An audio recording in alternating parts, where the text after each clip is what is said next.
Hey, so I just paid my respect to the sun, and today we are going to talk about motivation and discipline. So there are some people who just keep waiting for motivation. That I don't feel motivated enough to do this. I don't feel motivated enough to do that.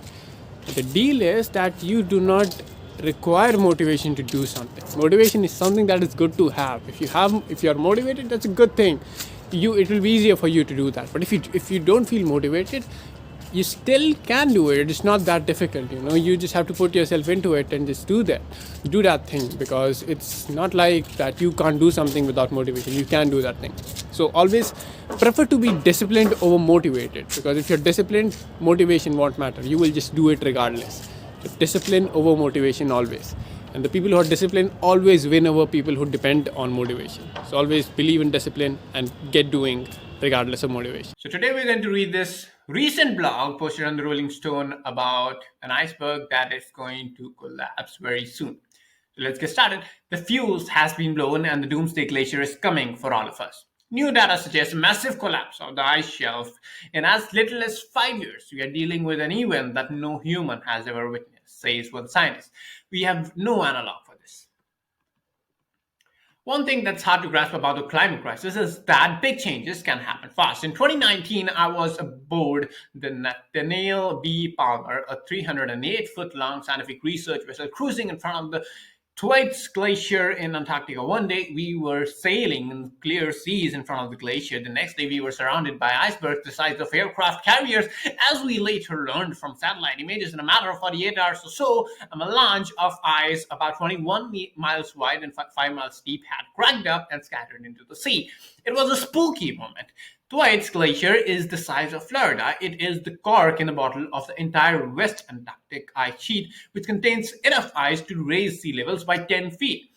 The melange that disintegrated was not part of the glacier itself, but a mix of icebergs and sea ice that had cozied up next to it. Still, the idea that it could just fall apart overnight was mind-blowing.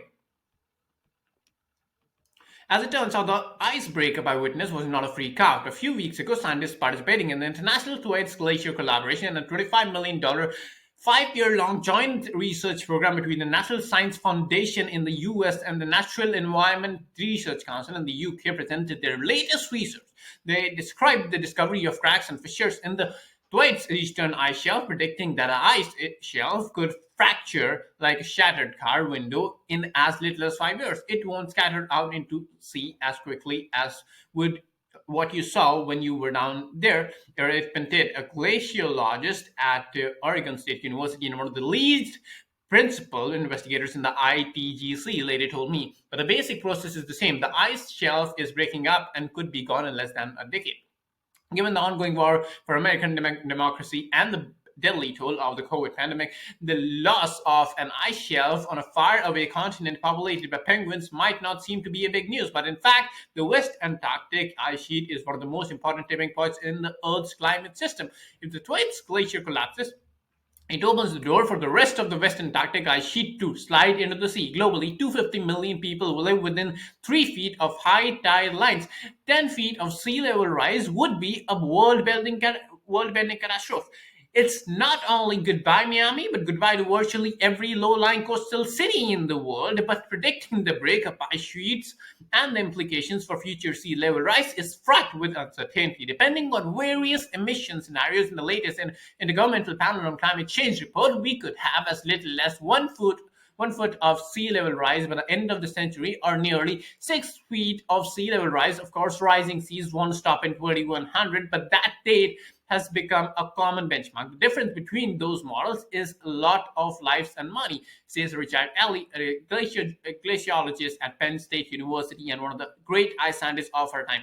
Alley adds the most likely place to generate the worst scenario is Thwaites. Or to put it urgently, if there is going to be a climate catastrophe, Ohio State glaciologist Ian Howitt once told me it's probably going to start at Thwaites. The problem is, understanding what's going on at Thwaites is fiendishly complex, as I wrote in 2017. The trouble with Thwaites, which is one of the largest glaciers on the planet, is that it's also what scientists call a threshold system. That means instead of melting slowly like an ice cube or on a summer day, it is more like a hold of cards. It's stable until it's pushed too far, then it collapses. Okay, that's still where I'm going to read this blog. This is much more longer than this, but You get the point that this is a really important glacier in the system, the Thwaites Glacier, and if this collapses, the sea levels are going to rise by 10 feet, which means all of our low-lying cities are gone, which includes Miami and other low-lying cities like probably Mumbai in the Indian side. But that is something that is very concerning, as change in this climate change whole scenario happens very quickly, quicker than we expect. So we are cool with it until something happens, but when something happens, we won't have the time to react. So prevention is better than cure. Please pay attention to this, spread more word about this so that the authorities can take more action to control climate change and not let this happen. Okay, bye. Okay, so that was the day from my side. It was a good day by all means. Now I'll see you tomorrow with more stuff coming. Bye bye. See you. Take care.